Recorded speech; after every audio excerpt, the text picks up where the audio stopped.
What a 14-year-old psychopath looks like? Why did you choose Jamie, your friend? Shit. He was the easiest out of anybody because he would have followed me because we're such good friends. Why did you make the suggestion to Jamie to go inside the school today? I was planning to murder him. Chat's literally gonna see itself in here, and this is gonna be a weird one. Okay, I gotta pee real bad. Do you know why you were going to do this? No, I don't. This is 14-year-old Michael Hernandez. He's an honor roll student at Southwood Middle School, the well-behaved son of a business owner and an occupational therapist, and as of right now, he's the prime suspect in the cold-blooded murder of his close friend and schoolmate, 14-year-old Jaime Goff. Detectives would get the answers they're looking for, but only after enduring one of the most spine-chilling interrogations they would ever conduct.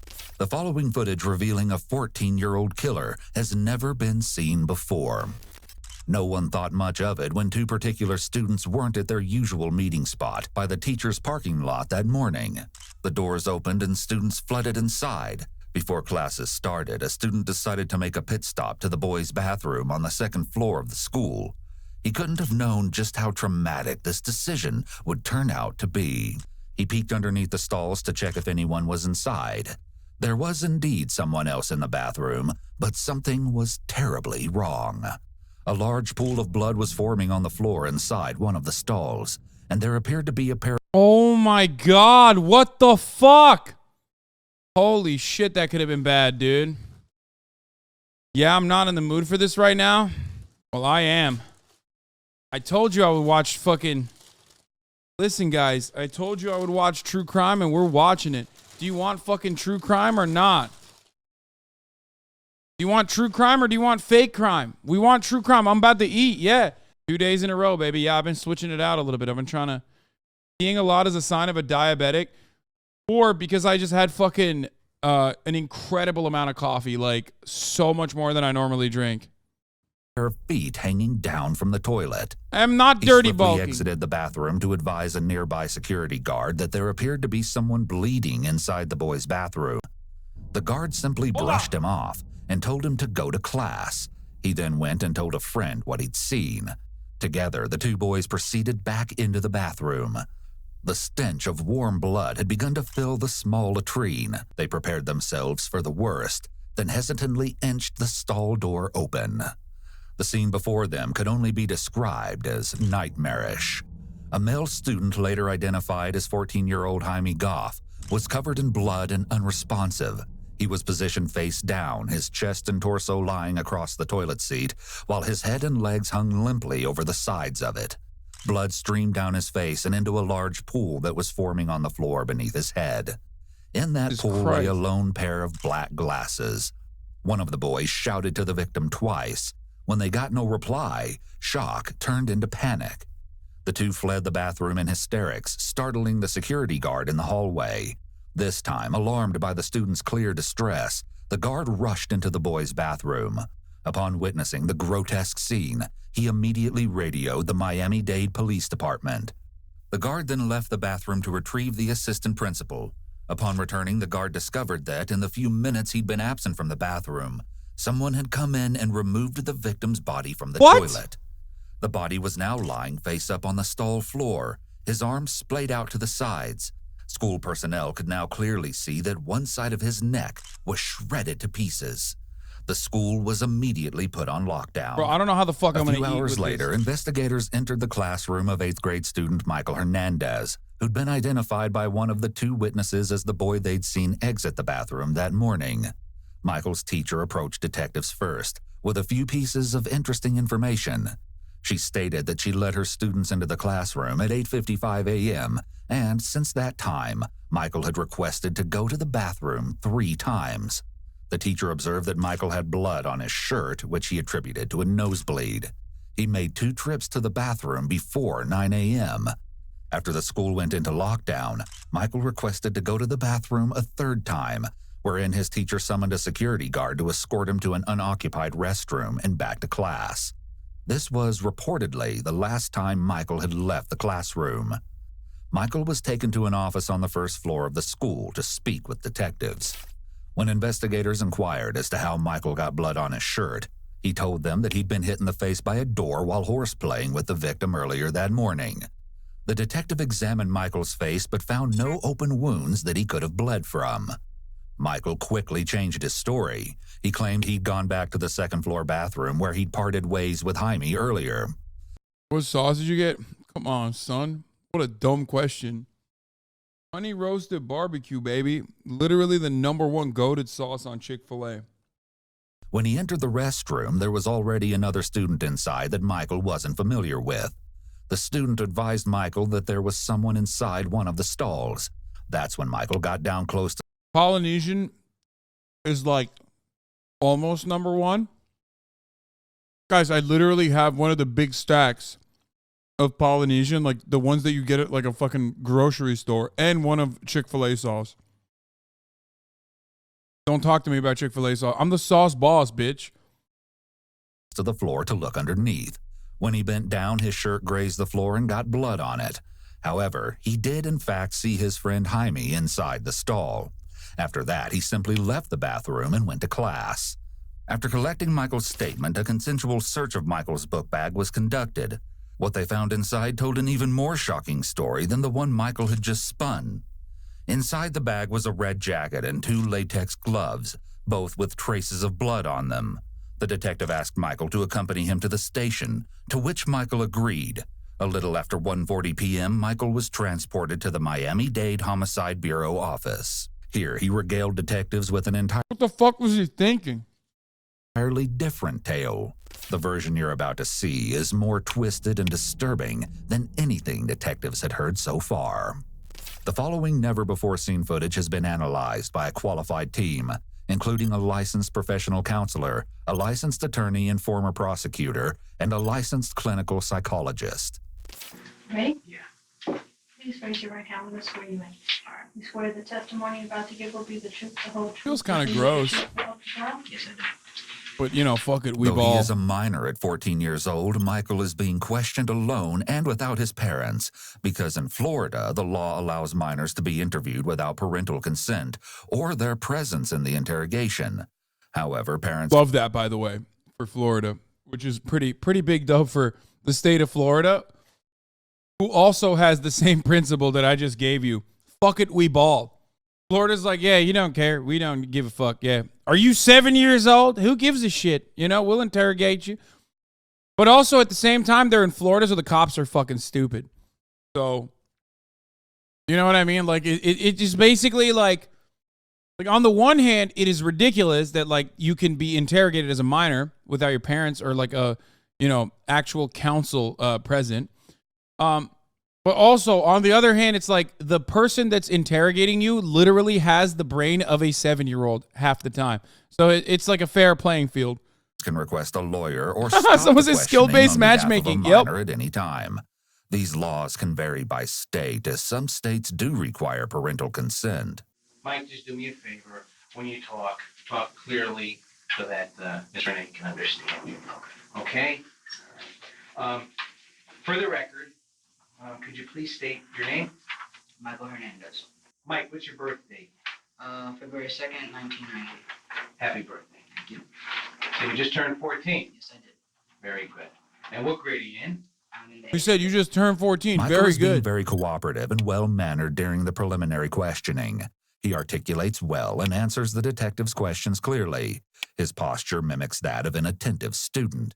He's sitting up straight, his hands folded in front of him, and his eyes keenly fixed on the detective. His body language conveys By the way, this is the most 32-year-old, 14-year-old I've ever seen in my entire life. I mean, he's already a psychopathic murderer, right? So I don't really feel too bad shitting on him. But his fucking hairline, oh my God, dude. At that point, you're ABAB, assigned bald at birth. You don't have a lot of options, you know? You make do with what's going on. respect and a willingness to be compliant. However, we'll soon see that his motives are actually much darker. What school do you go to? Southwood Middle School. And are you in any special classes or anything? Any honors classes? I'm in gifted. When you look like that at the age of 14, you got 2 options, okay? Crypto furry YouTube essayist that talks about libertarianism, 1 million Reddit karma, Psychopathic murderer. That's it. He said, why not all three? All my classes are gifted except for my electives. Very good. Is he balling, dude? What is this? Oh, I'm a gifted student. You can read and write the English language, correct? Yes, I can. And what are your grades in school, Mike? A's and B's. Michael appears proud to talk about his exceptional performance in school. Being a gifted student seems to be a big part of Michael's identity. Do you know an individual by the name of Jaime or Jamie Goff? Yes, I do. The J in Jaime here is pronounced with an H sound, like it would be pronounced in Spanish. Thanks. But Michael and the detective pronounce Jaime with the J sound. At the mention of the victim's name, Michael's cool demeanor slips very subtly. For the first time, he seems to hesitate before answering the question. Homie is 14, dog. That's probably why. Yes, I do. His hands make a slight movement, as if he's trying to talk with them, but doesn't exactly know how. And how do you know Jamie? We've been friends since the 7th grade. And for the record, Jamie is the victim in this case. How old is Jamie? 14. And you're 14 also. Yes. How much older is he than you? I'd say about 4 months. Let's see. 4 months. Almost 4. It would take a few days. Okay. All right. Normally, detectives ask a suspect very open-ended questions like, "Tell me what you did this day." But here, the detective is using a lot of leading questions, which may be due to Michael's very young age. And what time did you get to school? 8:25, or a little after, between 8 and 9:30. And when you arrived at school, where did you go to? I went to the fence on the outside of the parking lot. This is where me and some other people would just hang out. And this would be before class? Yes, before class. And who were the people that you would hang out with in the morning? You guys don't know how to do math, Most of the so. time it'd be with Jamie Goff, Andre Martin, and myself. And sometimes there were some other people, but they didn't hang out with us. They just were there. Okay. Today, Yes. who did you meet at the fence? I met Jamie Goff. And how did Jamie seem this morning? He seemed like he normal hall like he does every morning. Did you make any suggestions to Jamie that you and him go into the school early this morning? Yes, I did. And about what time was that you suggested that both of you go inside? A little after 8:30, maybe like 8:31 or 35, between those times. What time does school open and are students allowed inside the school? 8:50. Did Jamie agree to your suggestion to go inside when you made that to him? We had to make a deal first because he didn't want to get in trouble because we've gotten in trouble on previous times when we've attempted to go up there. And why did you get in trouble for attempting to go inside the school? Because it's too early and we shouldn't be walking around upstairs. And I see. Why did you make the suggestion to Jamie to go inside the school today? I was planning to murder him. What? Michael answers this question as matter-of-factly as he's answered all the other questions so far. There's not a single hint of empathy. Throwing, bro. L. Big L. He just threw. Guys, I think he did it. That's so weird. How the fuck how are you like a 10-year-old and that's the words that come out of your mouth? God damn, dude, just broken from the jump. And I guess that's why it says, like, this is the most psychopathic kid. This is the most normal Redditor, by the way. Or remorse to be found. He seems undeterred, even by the fact that he's admitting to first-degree murder and exposing himself to the highest level of criminal penalty there is. Michael likely isn't aware of this, but under Florida state law, 14 and 15-year-olds can be tried as adults for certain felonies. They can also be subjected to the exact same penalties that an adult can receive, with the exception of the death penalty. Since Michael has already confessed to the first-degree murder of his friend, all that's left is to see if the court will possibly take pity on him. Do you know why you were going to do this? No, I don't. Now, what was your plan? How were you going to accomplish this? I was going to get him into the stall, the last stall, because it's the biggest, so I'd have more room. Now, this is in a restroom? This is the restroom. On which floor? Second floor. Okay, and it's the male restroom? Yes, it is. Where is it near? It is near the media center and the gifted U.S. history class. Okay. And once you brought or got Jamie in there, how were you going to bring him or lure him into the restroom? We usually go to the restroom after we get upstairs so we don't get caught by security. Okay. And so I knew that was going to work. I got him into the stall by saying, look, I have something to show you. So I got him into the stall and I told him to turn around because I wanted it to be a surprise. Before that, I put on the gloves. He saw me put on the gloves and I said, Slow I like down, them. please. Oh, you're going too fast. And I said, I like them because they're Dude, I love that. I love that. This guy said, smart kid, but wrong intentions. You think, man? You think his intentions are out of order a little bit? Describing at the age of 14 a gruesome murder that he planned. You know, pretty smart kid, but I'd say not great. His behavior, not great. Little bad. comfortable. It's possible that Michael's cadence has increased here due to his excitement to talk about the crime for the first time. This is always how psychopaths Retelling behave. a story can be a way for someone to relive an experience, and it often brings back feelings associated with the original event. His fast talking could also be due to his eagerness to show how smart he was in preparing for this crime.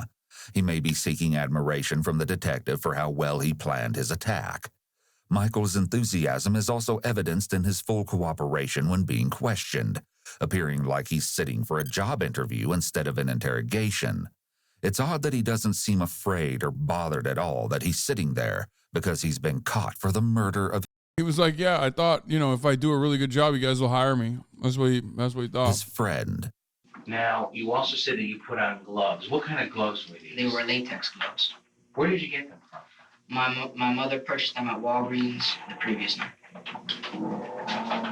Why did she purchase these? Was that at your request? It was at my request because I said that I needed them for extra credit for my science class. There's no denying at this point that Jaime's murder was premeditated. More disturbingly, it seems that Michael mapped out every single detail and accounted for almost all possible factors before executing his plan. A thorough search of Michael's backpack yielded a secret compartment that he'd made by cutting a slit in the inner lining and attaching Velcro along the edges of it so that it could be secured shut. He'd used this compartment to store the murder weapon, meaning Michael had even planned for the possibility of his backpack being searched. Now, you and him are already in the stall, correct? Yes. Did he go into the stall first? Yes. Did you follow him? Yes, I did. Did you close the stall door? Yes, I did. Now, what transpired next? Okay. I What the was fuck? talking to him and I told him, all right, now I have to put my hand over your mouth. Okay. And so I did, and I lifted his neck up. Now, was he facing you or was he away from He you? was away from me. Did you put your hand over his mouth? Yes, I did. And which hand did you use to put over his mouth? My left hand. Once you did that, what happened next? I had already before I put my hand over his mouth, I already put my knife out. So the blade was already out. Now, where had you kept this blade? I had kept it in my jacket pocket. And what color jacket did you have on today? I had a red jacket. Now, is this the same clothing that you're wearing? Yes. The detective is asking Michael a lot of control questions, meaning questions he already knows the answer to in order to see if Michael is being truthful with him. He's also asking him questions to see if they corroborate with the evidence they have already ascertained. And what did you do next? I took the knife out and I proceeded to slit his throat. Now, do you remember in which direction you slit his throat? Left to right. Michael is able to recall the details of the murder extremely well, even noting the direction in which he slit his friend's throat. This is significant because it indicates that Michael didn't dissociate at all during the act. Bro, there's something so weird with like psychopathic murderers. that's just like scarier than anything else you can ever listen to. Like how matter of fact he is about it. Like it's if he showed any emotion whatsoever and he wasn't so cold and calculated, like if he was angry, if he showed remorse, if he showed sadness, at least like then there is like a bit of humanity inside of him that you can recognize. Not saying you will have empathy for him, but like the fact that he's just not saying any single fucking, he's not showing a single ounce of like reaction to the actions makes it infinitely worse. Like that's a human being and it's not a human being at the same time. Some offenders black out while committing a particularly heinous crime due to the extreme stress of the situation.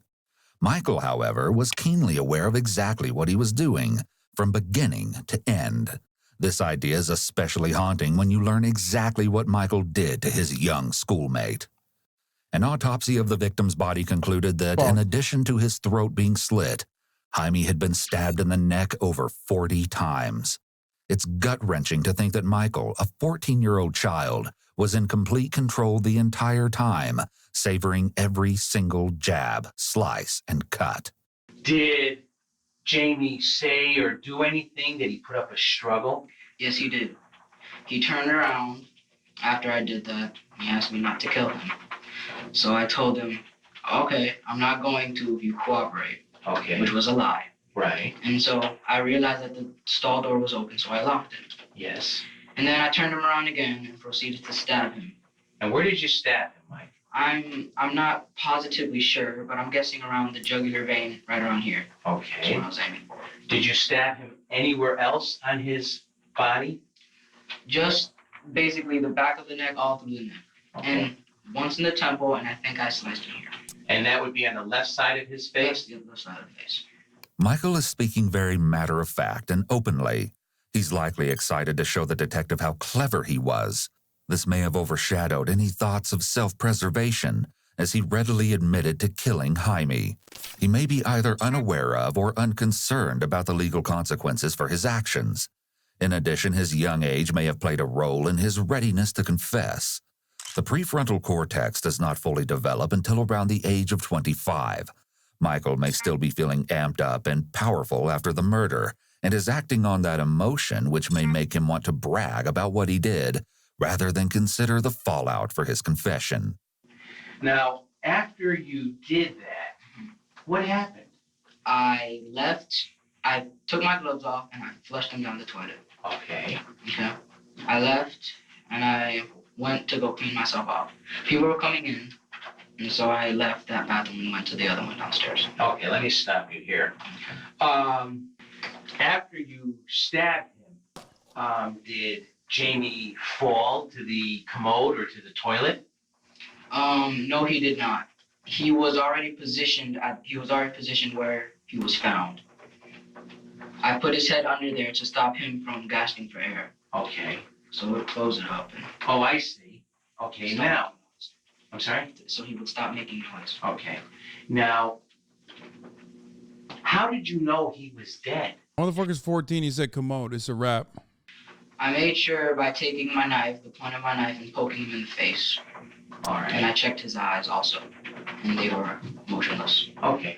Now, when he fell, was he on his front, or was he on his side, or on his back? Do you remember? He was on his front. Okay. Faced that a kind of diagonal thing. Yes. There was blood coming from his mouth to the right of the toilet. Oh, the cop said it? And I guess there might have been blood in the toilet. And there was blood on the walls. All right. What did you do with the knife and the jacket? I put the knife was broken because of the stab wounds, and I couldn't close it back. So I closed it as much as I could, and I put it in my jacket pocket. Okay. I proceeded to go to the sink, and I wiped some of the blood off the jacket, took the jacket off. No, I did not. Oh. When Michael is told to slow down, bro. We can't be keeping up with all the crimes you're admitting to. Down here, he seems to be getting carried away as he's telling a story. Overall, both his affect and tone appear markedly blunted throughout. While his speech speeds up either from anxiety or excitement, There's no major change as he talks about going to get the gloves versus viciously stabbing his friend, or even realizing he's dead. It was at my request because I said that I needed him for extra credit for my science class. I took the knife out and I proceeded to slit his throat. I did not take the jacket off at that point. I just wet it to get the blood off. Okay. I proceeded to go downstairs to the other bathroom on the first floor. I then wiped myself off with all the stuff off my face and the stuff off my jacket. Then I took the jacket off and put it in my book. Now, you said that you had flushed some gloves Yes. down the toilet. There were two. I flushed 2 gloves. 2 gloves. How many pair of gloves did you have? I had 2 pair, 4 gloves in all. Where did you keep the other pair of gloves? In the jacket pocket where I kept the knife. Shut the fuck up, bitch. Now, before you gloved up this morning in the bathroom, did you remove any of your jewelry? I removed my rings because they would have cut through the latex glove. Okay. Did anything... Like, look, he thinks he's brilliant for, like, thinking of these details, by the way. You could tell. It's just a major flex for him. unusual, or did you notice anything unusual when you put your hand... Also, those rings were kind of drippy, but that's besides the point. Why does he have, like, why does this 14-year-old have so much drip? I did not wear rings like that when I was 14. in your jacket pocket after the incident? Yes, one of my rings was missing. And which ring was that? It was the ring on my right ring finger. So, what did you do? I went back upstairs to find the ring. There was a witness there saying that someone was in that stall. The way Michael refers to a witness is an indication that he may have strategically and specifically planned the entire murder, considering the possibility of witnesses being present or interfering in some way. He's speaking as if he's a law enforcement official describing or examining this case, rather than the perpetrator describing his own acts. I went to go look, having known what was there. And I saw my ring and picked it up and then left. Okay. Had you gone up there actually to check to see if Jamie was okay? No, I have not. No, I did not. It was strictly to check on your ring. My ring, yes. And why did you want to recover your ring? Because I value my jewelry. Okay. It's very interesting to note how much more Michael's ring meant to him than his dying friend. This detail speaks volumes about exactly how Michael's mind works, namely that he possesses a disturbing disregard for the lives of others. Do people know that you wear that type of ring? Yes, many people know I wear this type of jewelry. Yeah, no shit. This kid's 14, of course. Don't say HasanAbi core. Shut up. Could someone have identified you because of the lost ring? Yes, they could have identified this ring, definitely. Okay. He said, King, it's drip or drown. When you went back upstairs to go back or into the bathroom to look for your ring, yes, who is the individual that told you someone was in the stall? I'm not sure of his name. Had you had planned to do this to Jamie? Yes, I did. How long have you had this plan? A little under a week. And is there any specific reason why you planned this? No, there's not. Perhaps the most spine-chilling detail of all, Michael likely killed his friend purely for personal satisfaction. Michael, who had just celebrated his 14th birthday the previous day. By the way, he's like technically 13. Like he just turned 14 when he did this murder. Insanity. Had absolutely no reason to commit murder that morning. I mean, technically 14. Yeah, sorry. I'm just saying that, like, he's so fucking young. Just turned 14. He simply decided that he wanted to. A situation such as this can reasonably be explained by a bout of severe No, that's not libertarian logic. That's like the opposite of libertarian logic, by the way. Like, my point is, like, it's his first day as a 14-year-old, and he did this. Can he rehabilitate this? No. There's currently no medicine. This is the one thing that you absolutely cannot rehabilitate. psychosis, However, he doesn't present as a person who has psychosis. Yeah, 14 in a day in, especially if you do a murder, is 14 in my book. Thank you, Nolan. I agree. It's like, bro, what are you doing? You can't enter 14 with a murder. Like, okay, Chad is super hung up on the detail. Yes, he was 14 years old. Okay? But it was his first fucking day of being 14 when he did this. Greatest setup, it's dog shit. But this is an old story. I think this happened a long time ago because I had a setup like this too back in the day. But never in my room, of course, because my parents. Oh, that's not true. I had it in high school. Yeah, this is the most 2004 ass setup. Based on his behavior during the interrogation, Michael seems to be thinking clearly and logically. There are no indications that he is Greatest console of all time, straight up. I will say it. I don't give a fuck what anybody says. PlayStation 2 was such a fucking game changer. Man, what a beautiful piece of machinery that was. The jump from PS1 to PS2 in like tech was unimaginable, dude. The games that came out, it's like mouth-watering for me. And then PS2 to PS3 was like not that big of a jump. And then PS3 to PS4 was not even a jump. And PS5 is not even a thing. But that original PS1 to PS2 jump, fuck, man, that shit was so good. God damn it. Imagine playing fucking Game Boy games your entire life and then all of a sudden the PlayStation 2 comes out and you're like, what the fuck? Are you fucking joking? What is this? The colors is so vibrant. The games. It was perfect except for those expensive memory cards. Yeah, the fat yellow ones. You guys had those. It was like this big. You're coping. This is the psychopath's room. So what? You must be a psychopath if you don't recognize that the PlayStation 2 was the greatest fucking console of all time. What do you mean? It lasts like a fucking decade too. Yeah, it was good as hell. Anyway, let's continue. Responding to internal stimuli, such as voices. Yeah, 8 and 16 megabyte memory cards. That's what they used to have back then. That shit was so whack. God. In his head or unseen figures. There's no evidence of paranoia or delusions. Therefore, there is no evidence of a thought disorder. Michael's heightened intelligence and composure, as well as his blatant lack of remorse, are reminiscent of someone with antisocial personality disorder. However, an ASPD diagnosis cannot be given to anyone under 18. We cannot conclude that Michael has ASPD or psychopathy, the term often used to describe the most severe. Bro, dog, it says what a 14-year-old psychopath looks like. What do you mean? You titled it that way. Type of antisocial personality. It's like we're heavily implying it. Not only because we don't have enough information about Michael's symptoms and history, but also because Michael is only 14 years old and too young to be given such a diagnosis. At most, Michael's behaviors align with the diagnosis. Bro, this kid was so rich, by the way. It's obvious. Not only did he have all the jewelry and shit, but I cannot comprehend. Like, I had a fairly affluent family. The idea that, like, he had all this many VHSs, he had his own fucking TV in his room, he had his own PC in his room, he had a PlayStation 2 in his room. That's crazy. This kid was absolutely from, like, an upper middle class to a wealthy family.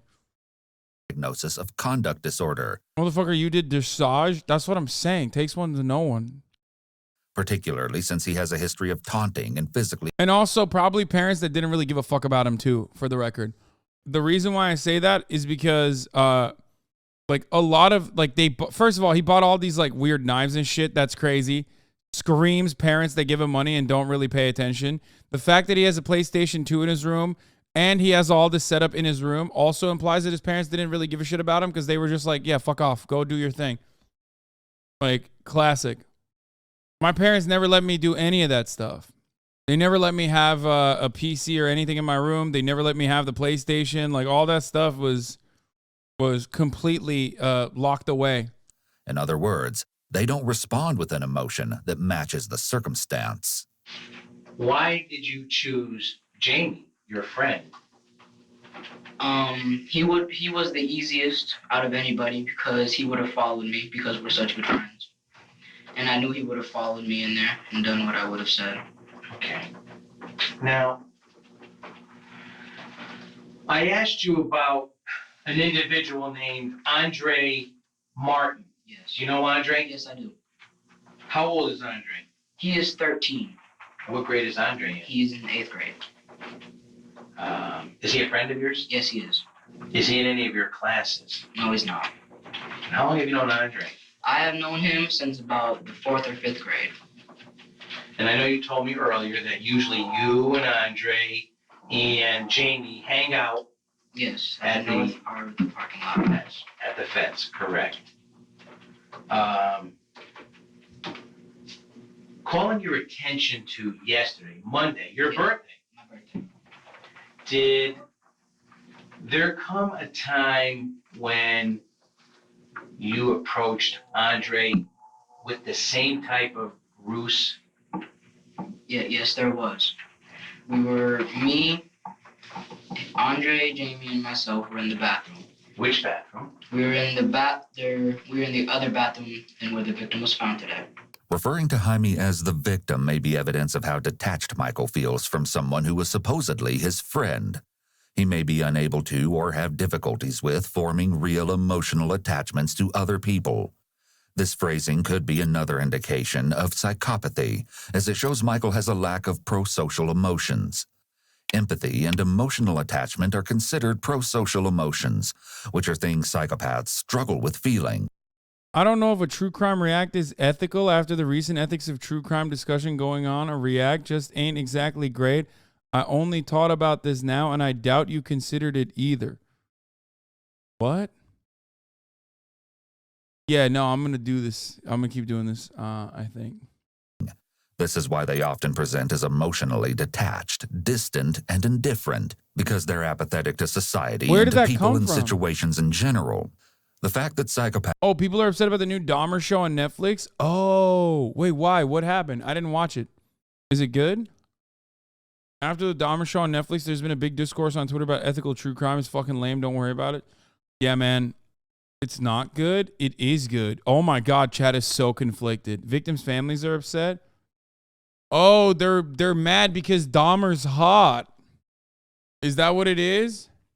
I mean, he technically was hot in real life too. Like, he was seen as an attractive man. Is he really creepy on the show? I mean, he's a cannibal, so of course. I don't think people understand, like, this is literally a component that plays a role.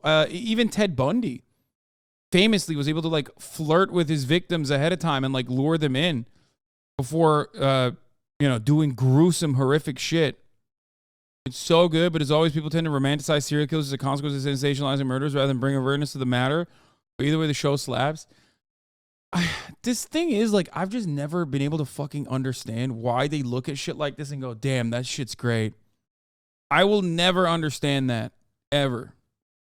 Like, I look at that and I'm like, that's so fucking gross. Not every serial killer is going to look British, okay? I'm sorry. Not every one of them is going to look like fucking, what's his face, that rapist guy. The fucking most famous rapist, not Jimmy Savile, thank you, Jimmy Savile. Like, that dude, you look at him, he's like, okay, that looks exactly like what a rapist would look like. Not Prince Andrew, no. Damn, there's a lot of British rapists, man. Holy shit. No, stop pulling up the Tory lineup right now. I'm talking about one specific, Jimmy Savile. are emotionally detached helps them to stay calm in situations that would cause the average person to feel afraid or nervous, such as in an interrogation or the act of committing murder. What were your intentions yesterday? My intentions yesterday were to kill Andre.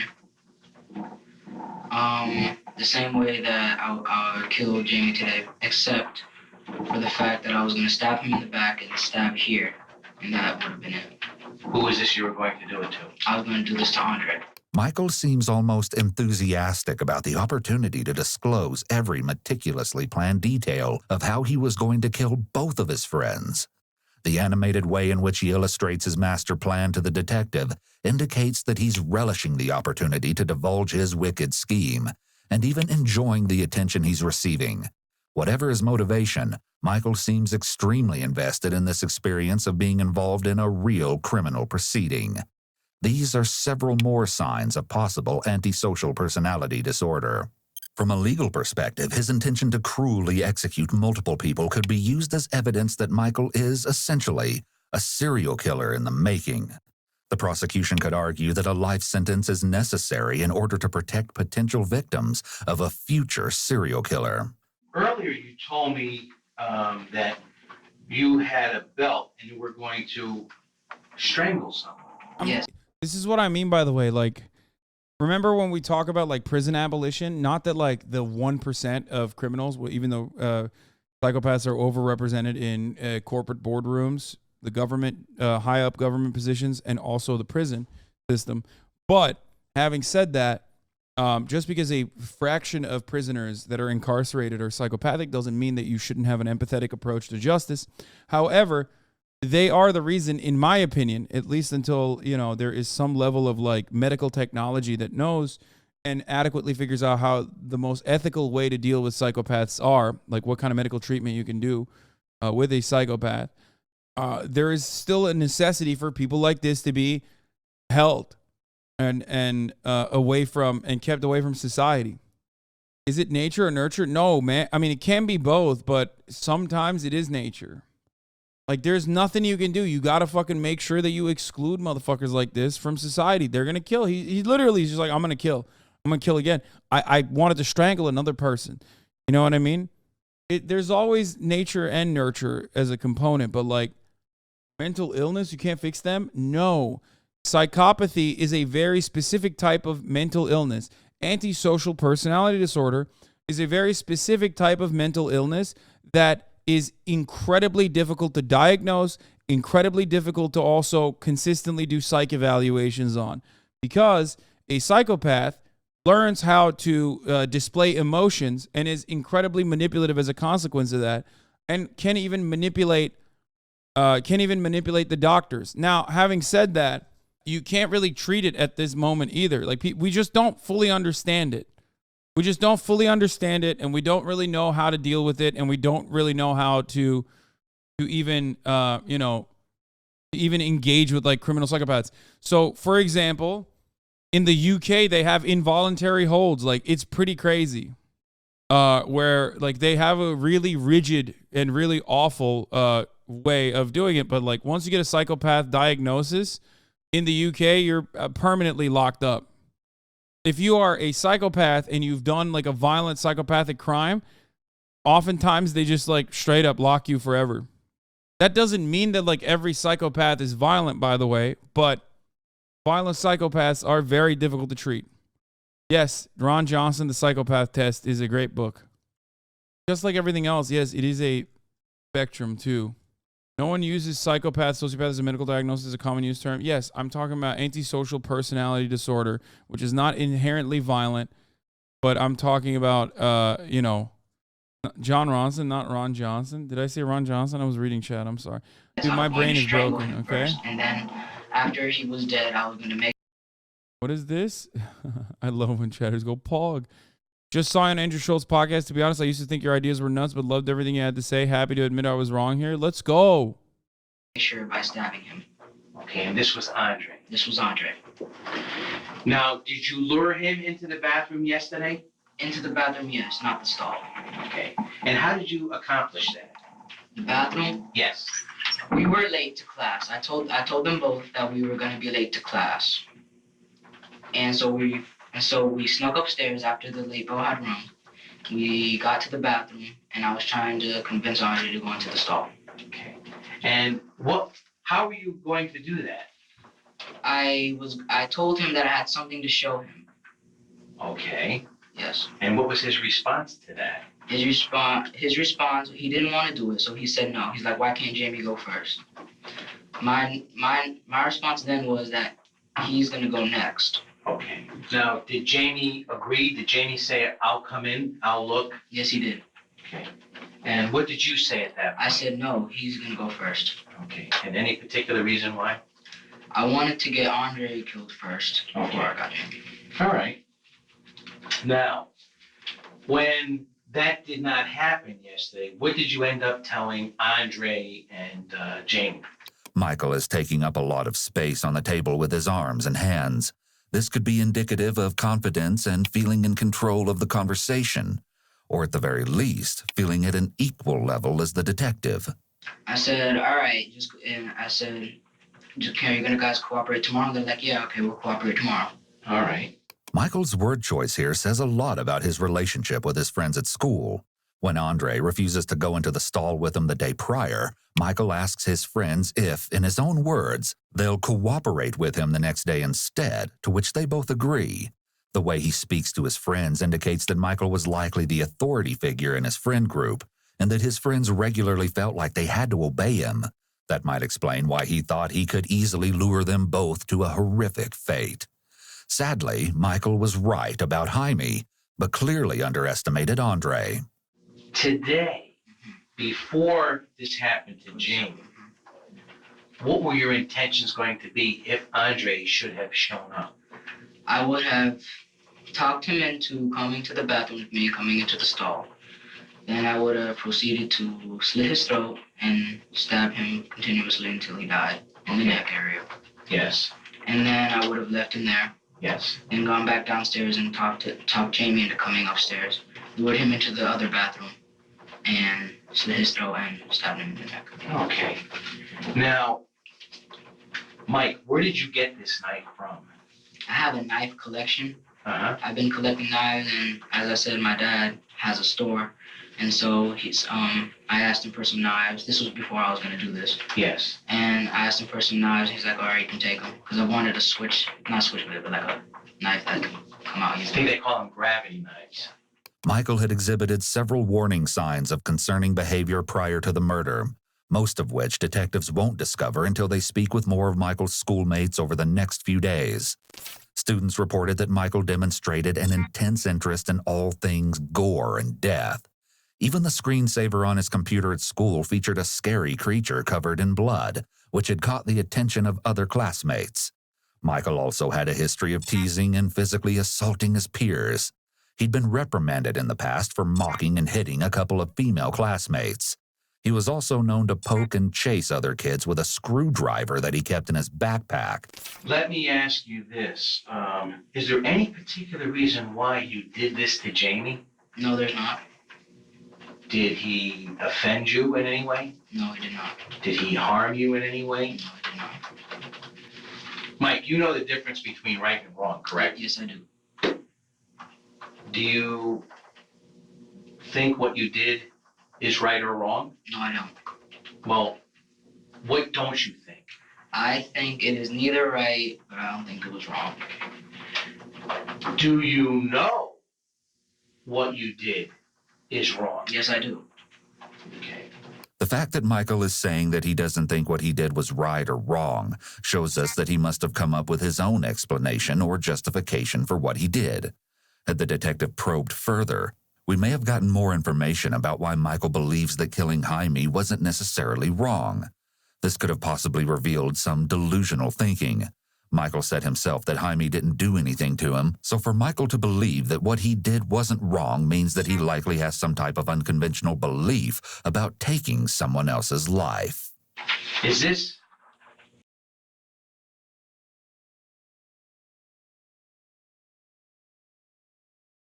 Oh, what the fuck? I was muted. Debate perverts, not even once. I'm just gonna say it, and we're gonna react. We're not gonna react. We're just gonna move on, okay? That's debate pervertry. The first time that you have been involved in something like this, Michael? Yes, it is.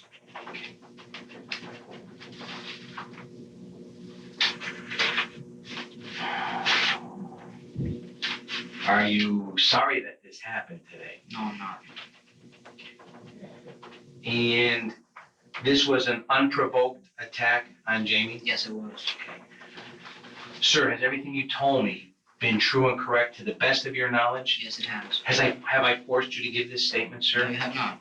Have I treated you This gentlemanly? is just the regular Florida way of wrapping up an investigation. Mm-hmm. Yes, you have. Thank you, sir. I have no further questions. Okay. Following his interrogation, Michael was transported to the Juvenile Assessment Center. Michael stood trial 4 years later, pleading not guilty by reason of insanity. At his trial, a particularly startling piece of evidence was brought forth, a notebook of Michael's that contained information about famous serial killers, a list of people he planned to kill, including his older sister, and a mission statement that declared his need to cleanse the planet by murdering people. Needless to say, the jury took no pity on him. On September 24, 2008, Michael Hernandez was found guilty of the first-degree murder of Jaime Goff and the attempted first-degree murder of Andre Martin. He was sentenced to life in prison without the possibility of parole, plus 30 years for the attempted murder charge. 8 years later, in an unforeseen turn of events, a Supreme Court ruling made it unlawful to automatically sentence a minor to life in prison without the possibility of parole. Michael appealed and was retried in 2016. He was again sentenced to life in prison. And ain't no way, bro. They're not letting you out of prison. Not an American prison system. No shot. And returned to the Columbia Correctional Institute to serve the remainder of his sentence. However, Michael wouldn't remain in prison. I don't know, man. I still don't think he deserves a life sentence as a kid at the end of the day. This is literally one of like 8 instances where I will agree to like involuntary permanent confinement. Okay. Some level of like medical checks and medical diagnosis needs to happen. Nah, there is no way. There's no fucking way. Also, how do you get fatter in prison? That is kind of crazy. I was thinking about that as well. So you think it's a 100% lost cause?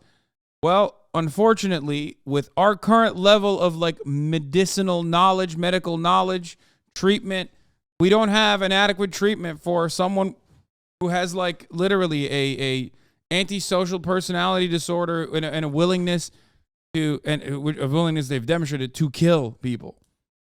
Finish this. I want to know why he wasn't in prison for long. Spoiler alert, it's coming. Very long. On April 29, 2021, Michael suddenly collapsed and shortly thereafter was pronounced dead. His cause of death was noted as cardiac dysrhythmia, or an irregular heartbeat in connection with morbid obesity. Michael said, wow, Hasan, this is basically you. Yeah, dude. Okay, hear me out. These kids, they're going to prison, right? Hear me out. Were the vibes fucked? Like, what kind of vibes were the children demonstrating? Because sometimes it can be adequate. Yeah, he ate himself to death, which is crazy, in prison. How the fuck did he eat himself to death, bro? Like, you can die from heart disease. It's the most American way to go. Let's be real, right? But how the fuck did he do that in prison? That is not very American, I feel like. Obesity. Michael died at the age of 31 after having spent a total of 13 years in prison. He murdered himself, 5 head. What's up, Happy Hob? Happy Hob! That was crazy. Now, I think we've gotten our fill. Kai Stream is always content. I think we've gotten our fill of true crime, right?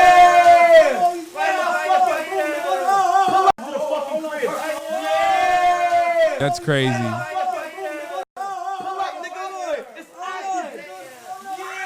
It's active.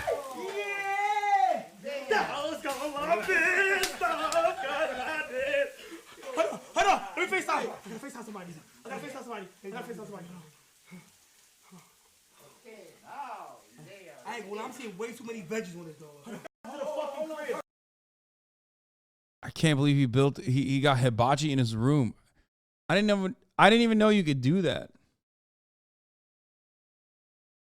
Never guess how this Joe Rogan clip ends. The Jim he's like, there's no one like him. There's literally nobody like him. The fucking guy went to the bottom of the ocean. So Bill and he went to, because Bill's like, goddamn, Jim's taking me down to the Titanic. I'm going next Thursday. And they went down to the Titanic. They had lunch on the deck of the fucking Titanic. What? Yeah. Oh my God. And then Bill that's came insane. up and everybody was like ashen-faced and freaking out, and 9/11 had happened. Whoa. Bill Paxton was on the deck of the Titanic when 9/11 happened. Holy with Jim Cameron. shit. Is that crazy? Oh my God. That's insane. Insane. That's insane. The Jim.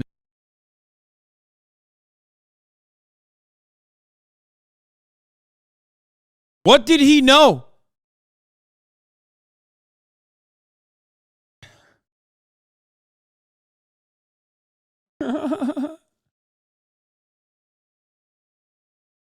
That's a wild story. I mean, I love James Cameron. So anyway,